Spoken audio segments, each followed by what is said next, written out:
Hello dear friends, welcome to my science academy. Second grade science के physics के important topics discuss कर रहे हैं हम। और आज का हमारा टॉपिक है अल्टरनेटिंग करंट, प्रत्यावर्ती धारा।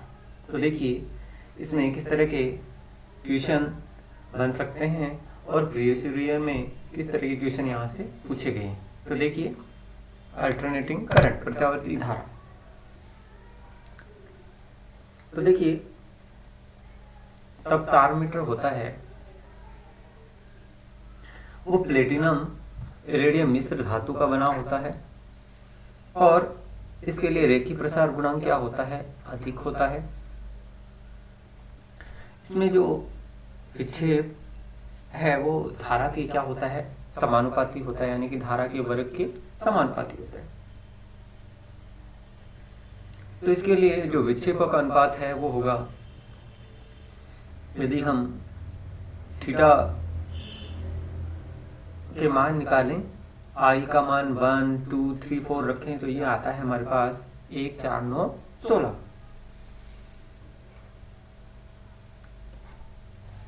जो वोल्टता है उसका VRMS मान होता है V0 में √2। और जो तप्त तार एमीटर है और तप्त तार वोल्ट मीटर है उसमें क्या डिफरेंस होता है। देखिए एक तो कि तप्त तार एमीटर में समांतर क्रम में शंट क्या होता है, एक न्यून प्रतिरोध होता है, वो जोड़ा जाता है। इससे IRMS ज्ञात किया जाता है और इसको जो तप्त तार एमीटर है इसको परिपथ में हम श्रेणी क्रम में जोड़ते हैं, यानी कि ये कोई परिपथ है तो उसमें हम श्रेणी क्रम में ये जैसे हमने एमीटर जोड़ दिया इस तरह से जोड़ते हैं।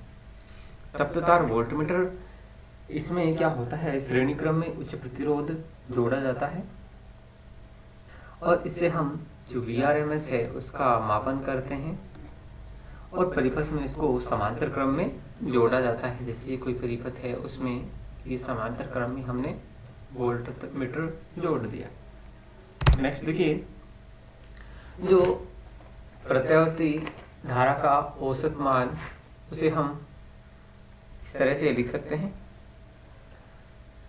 तो ये एक पूर्ण चक्कर में 0 होता है तथा अर्ध चक्कर में इसका मान होता है 2I0 में पाई। तो IRMS जो प्रत्यावर्ती धारा का वर्ग माध्य मूल मान है ये होता है 0.707 I0, या फिर हम इसे बोल सकते हैं कि I0 का 0.707 जो 1/2 रूट गुना होता है। अब ये क्वेश्चन है कि I एवरेज का मान ज्ञात कीजिए, तो ये I0 हमें यहाँ दे रखा है। हमारे पास समीकरण होती है I = I0 sin omega t। तो यहाँ से हम I0 का मान पुट करके अर्ध चक्कर के लिए जो प्रत्यावर्ती धारा का औसत मान निकाल सकते हैं। ऐसे ही क्वेश्चन फर्स्ट ग्रेड एग्जाम में पूछा हुआ है कि जो प्रत्यावर्ती वोल्टता है V0 = क्या होती है, √2 VRMS होती है। या फिर ये पूछा जाता है कि जो घरों में प्रवाहित जो धारा है वो 220 वोल्ट पे आती है, लेकिन इसका शिखर मान कितना होता है, 311 वोल्ट होता है। और देखिए जो प्रवेश्यता होती है 1/, प्रतिबाधा होती है इसका मात्रक होता है 1/ओम या फिर ओम इनवर्स या महो। अधिकल्पित प्रवेश्यता होती है 1/ प्रतिघात। अब जो हमारी प्रेरणी प्रतिघात है वो XL = होती है ω/L और ω = क्या होता है 2πf। और ये जो प्रेरणी प्रतिघात है यानी कि ये π/2 कलाकोण आगे होती है। XL = 0। देखिए DC के लिए जो आवर्ती का मान क्या होता है, 0 होता है। तो जब f का मान हम 0 रखेंगे तो XL क्या मिलेगा हमें, 0। यानी कि जो प्रेरणिक प्रतिघात है वो DC के लिए कोई प्रतिबाधा उत्पन्न नहीं करेगा, जबकि AC के लिए f का एक निश्चित मान होता है 50 से 60 हर्ट्ज। तो ये इसके लिए बहुत ज़्यादा बाधा उत्पन्न करता है, यानी कि AC को रोकेगा। धारितीय प्रतिघात के लिए x इक्वल टू होता है 1/ωc। ये π/2 कला कोण पीछे होती है, तो x इक्वल टू होता है 1/2πfc। x equal to 1/2πfc। अब DC जो हमारी है उसके लिए f इक्वल टू 0 होता है, तो x इक्वल टू क्या होगा, इन्फिनिटी हो जाएगा। 1/0 इक्वल टू 1/0 क्या होगा, इन्फिनिटी होगा। यानी कि ये जो दिष्ट धारा है उसको रोकेगा तथा AC को जाने देगा। जो कुंडली क्या होती है, AC को नियंत्रित करने के लिए यूज की जाती है और ये मोटे तांबे के तार की बनाई जाती है। और चूँकि A का मान जितना अधिक होगा प्रतिरोध का मान उतना ही कम होगा। और इसमें पट्टित लोह क्रोड काम में ली जाती है, जिससे भंवर धाराएं क्या हो जाती हैं, न के बराबर होता ही है या फिर भंवर धाराएं उत्पन्न ही नहीं होती है। जो पाठहीन धारा जिसके लिए शक्ति गुणांक कितना होता है 0, उस सिद्धांत पे काम करती हैं। और इसके लिए जो I का मान है वो होता है V/Z। तो जो Z है हमारा वो होता है R² प्लस XL का स्क्वायर। और चूंकि XL इक्वल टू लिख सकते हैं हम ωL।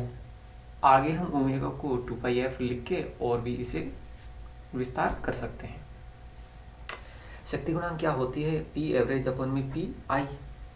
और P एवरेज क्या होती है, VRMS into RMS into cos phi. और PI जो निवेश शक्ति क्या होती है, VRMS इंटू IRMS। तो यहाँ से हमारे पास क्या माना जाता है, कोस फाई। तो शक्ति गुणांक को हम किससे डिनोट करते हैं, कोस फाई से। नेक्स्ट देखिए कि जो वाटहीन परिपथ क्या होते हैं, L और जो C परिपथ होते हैं वो वाटहीन परिपथ होते हैं। इनके लिए जो P एवरेज का मान है वो आता है 0, क्योंकि अभी हमने देखा था कि L के लिए ये π/2 कला कोण आगे होता है और C में ये π/2 कला कोण पीछे होता है। अब विशेषता या गुणता गुणांक, ये चयन गुणांक क्या होता है, ωRL इंटू L/R। ओमेगा को होती है अनुनादी आवर्ती होती है। इसे हम इस फॉर्म में भी लिख सकते हैं। जो अनुनादी तीक्ष्णता है वो विशेषता गुणांक की क्या होती है, समानुपाती होती है। और DC को AC में परिवर्तित करने के लिए हम इन्वर्टर प्रतिलोमक का यूज करते हैं। ये दोलित परिपथ काम में लेते हैं। DC के उपयोग भी एग्जाम में पूछे जाते हैं अक्सर। विद्युत अपघटन में, संचायक सेलों को आवेशित करने में, विद्युत चुंबक बनाने में, इलेक्ट्रोप्लेटिंग में यानी कि विद्युत लेपन में।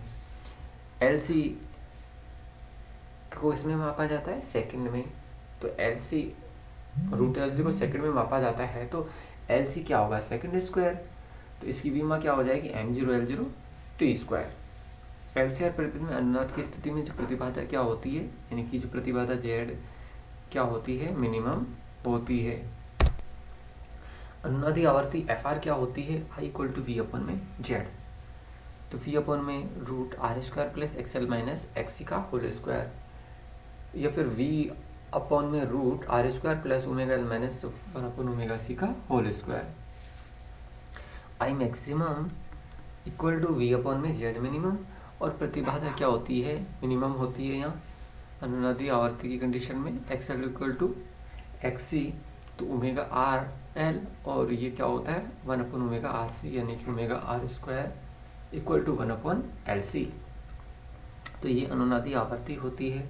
ωR को हम 2πfR लिख सकते हैं। तो जो अनुनादी आवर्ती FR क्या होगी, 1/2π√LC। अब कोई चल कुंडली है, इसमें हम फेरों की संख्या दुगनी कर दे तो धारामापी की जो सुग्राहिता क्या होगी वो दुगनी हो जाएगी तथा वोल्टता सुग्राहिता अपरिवर्तित रहती है।